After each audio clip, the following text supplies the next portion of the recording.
Cooking with Myrna. Sushi a la Myrna. Whisk egg with salt and pepper. Pour the egg mixture in a hot pan to cook. We will also use cheese and crab sticks.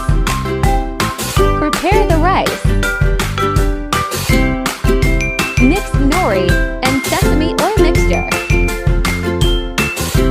Here is the mixture. Since we don't have the sushi mat, we improvised and use a tray to assemble the sushi. So first put the rice, then the egg, the cheese, finally the crab sticks. We use Lady's Choice mayonnaise instead of Kewpie mayo.